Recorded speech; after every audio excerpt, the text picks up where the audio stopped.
I am Jason Joseph de Guzman Anglo, a third-year medical student from St. Louis University. I will be demonstrating to you the proper techniques in Leopold's maneuver in order to determine and assess the fetal presentation, position lie, and attitude. Good day, ma'am. I am Jason, your doctor for today. I will be performing Leopold's maneuver to you. In this procedure, there are 4 maneuvers wherein I will be palpating your abdomen to determine the position of your baby. If you feel uncomfortable as I perform the techniques, just let me know. Don't hesitate to call my attention anytime. Okay, ma'am?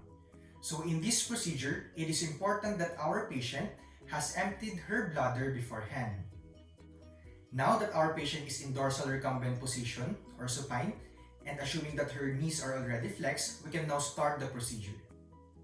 So before palpating or touching the patient's abdomen, it is important to keep our hands warm by rubbing them together like this, since cold hands may stimulate uterine contractions. So ma'am, may I expose now your abdomen?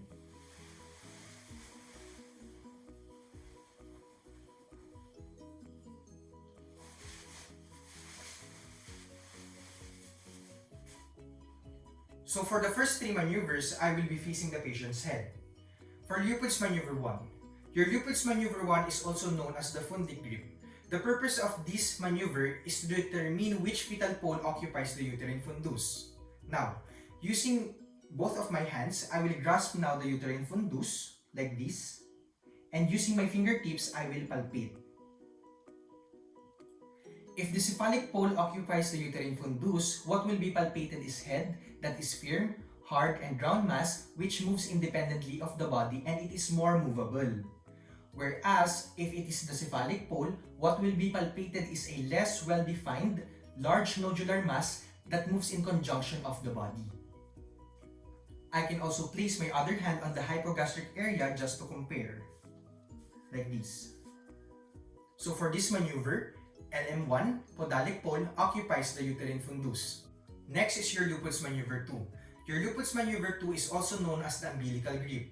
The purpose of this maneuver is to determine which fetal part is present on the right maternal side and left maternal side.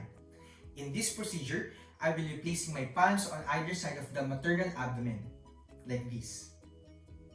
Now to determine which fetal part is present on the right maternal side, using my left palm, I will push the right maternal side towards my right palm, like this. And with gentle but deep pressure, I will ascertain now the fetal part. And of course, vice versa.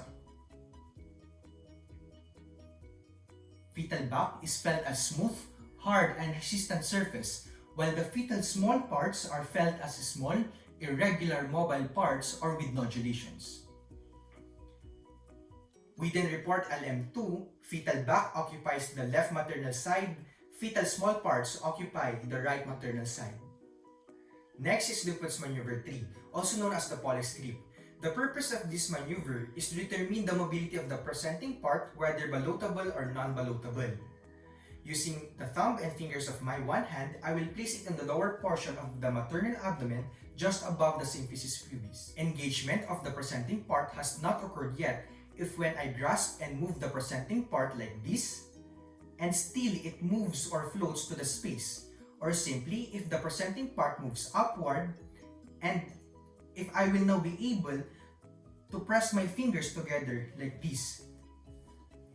This means that the presenting part is ballotable. On the other hand, if I can no longer move the presenting part, this means that it has already engaged and the presenting part is considered as non-ballotable.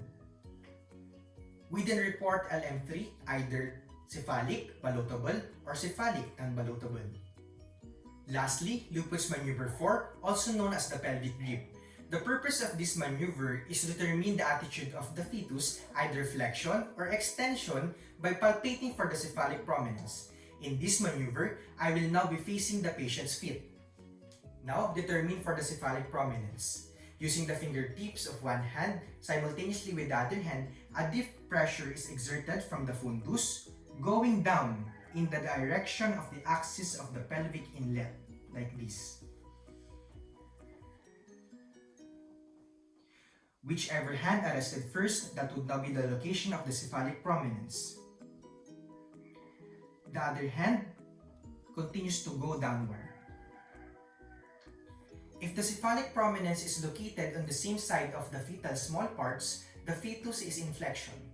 On the other hand, if the cephalic prominence is located on the same side of the fetal back, the fetus is in extension. We then report LM4, fetal attitude is in flexion. Once the Leopold's maneuver is done, we can now complete the maternal abdominal exam by determining the fundic height and the fetal heart tone. Fundic height is determined by measuring the length from the fundus up to the symphysis pubis. On the other hand, fetal heart tone is determined by auscultating for the maternal side where the fetal back is located. Assuming in this case that the fetal back is located on the left maternal side,